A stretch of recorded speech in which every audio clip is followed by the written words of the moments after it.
Hari ini kita melanjutkan materi mengenai teori relativitas khusus. Yang akan kita bahas hari ini adalah relativitas panjang, relativitas waktu, relativitas massa, dan relativitas momentum. Jika ada sebuah benda berbentuk bulat yang diamnya tidak bergerak sama sekali, maka kita akan melihat benda itu berbentuk bulat. Nah, kalau misalnya benda itu bergerak dengan kecepatan 0,3 kali kecepatan cahaya, maka yang tadinya bulat, dia akan semakin bentuknya berubah ya, tidak bulat sempurna seperti bentuk yang sebenarnya. Nah, kalau kecepatannya semakin tinggi, semakin mendekati kecepatan cahaya, misal 0,6 kali kecepatan cahaya, maka bentuk benda itu akan menjadi lonjong, dan semakin cepat dia bergerak, semakin mendekati kecepatan cahaya, misal 0,9 kali kecepatan cahaya, benda yang tadinya berbentuk bulat, dia akan terlihat seperti lonjong. Nah, semakin cepat dia bergerak, bentuknya akan berubah tergantung kecepatan si benda itu ya. Contohnya seperti ini. Ada sebuah mistar atau penggaris yang panjangnya 2 meter. Nah, kalau dia diam tidak bergerak, maka kita akan melihat benda itu panjangnya 2 meter. Tapi kalau dia bergerak dengan kecepatan yang sangat tinggi mendekati kecepatan cahaya, misal V-nya sama dengan 0,9 kali kecepatan cahaya, benda yang tadinya panjangnya 2 meter itu terlihat seperti 1 meter atau kurang. Terlihat seperti panjangnya itu tidak 1 meter lagi, tidak 2 meter lagi, tapi seperti panjangnya itu semakin berkurang. Itu yang disebut dengan panjang relatif. Jadi ini disebut dengan panjang relatif. Disimbolkan dengan L. Nah, ini panjang sebenarnya disimbolkan dengan L0. Jadi, panjang relatif itu sama dengan L0 dikali akar dari 1 dikurang V kuadrat per C kuadrat. Jadi R0-nya itu lebih besar dari panjang sebenarnya, lebih besar dari panjang relatif. Jadi panjang relatifnya itu akan semakin kecil ya. Karena panjang sebenarnya dikali dengan bilangan yang 1 kurang, berarti yang kurang dari 1 ya. Bilangan yang kurang dari 1 dikalikan dengan sebuah bilangan, maka nilainya akan semakin kecil. Keterangannya, L0 adalah panjang yang diamati oleh pengamat diam. L, panjang yang diamati oleh pengamat bergerak atau panjang relatif. V, kecepatan benda. C, kecepatan cahaya yang besarnya 3 kali 10 pangkat 8 meter per sekon.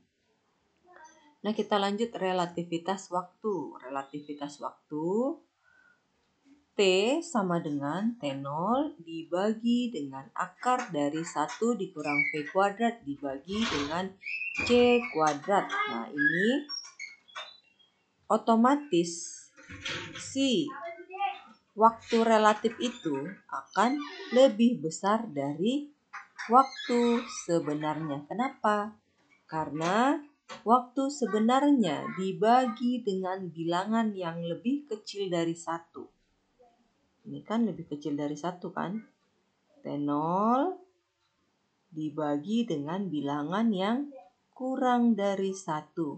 Pasti nanti nilai T-nya atau T relatifnya akan semakin besar. Jadi T relatif lebih besar dari T yang sebenarnya.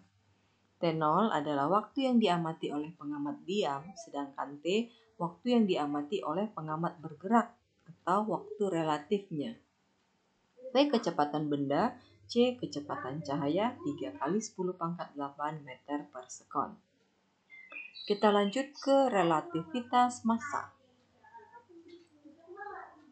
Ini massa relatif itu akan lebih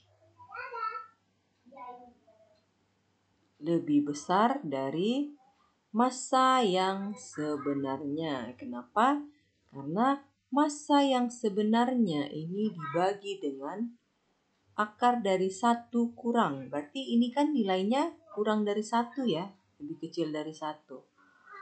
Bilangan yang dibagi dengan bilangan yang kurang dari 1, maka nilainya akan semakin besar atau semakin tinggi. Jadi massa relatif itu akan lebih besar dari massa yang sebenarnya. M0 adalah massa yang diamati oleh pengamat diam. M adalah massa yang diamati oleh pengamat bergerak atau massa relatifnya. V kecepatan benda, C kecepatan cahaya 3 kali 10 pangkat 8 meter per sekon. Kita lanjut relativitas momentum. Relativitas momentum, kalau momentum itu rumusnya massa dikali kecepatan ya. Jadi kalau relativitas momentum kita pakai massa relatif. Jadi P sama dengan massa relatif itu M0 dibagi akar dari 1 dikurang P kuadrat dibagi C kuadrat dikali dengan si P. Nah di sini keterangannya M0 massa benda diam, M massa benda saat bergerak, P kecepatan benda, C kecepatan cahaya, P itu momentum benda, satuannya kilogram meter per sekon kuadrat. Untuk lebih jelasnya kita perhatikan contoh berikut.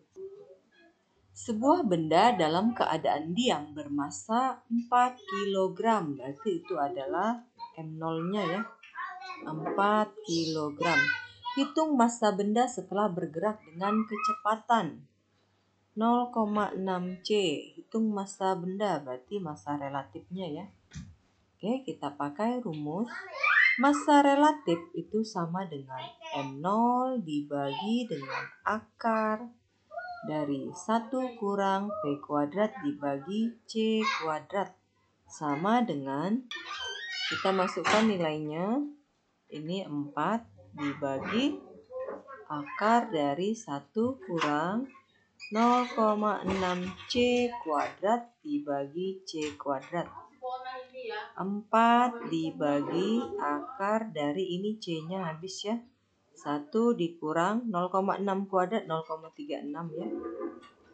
4 dibagi akar 0,64. Kita lanjut ke atas. Sama dengan 4 dibagi 0,64 itu akarnya 0,8 atau 8/10 ya. Berarti 4 dibagi 8/10 sama dengan 4 kali 10/8. Hasilnya adalah, ini bisa dibagi 2, hasilnya adalah 5 kg. Jadi massa yang sebenarnya itu kan M0. Massa relatifnya 5 kg.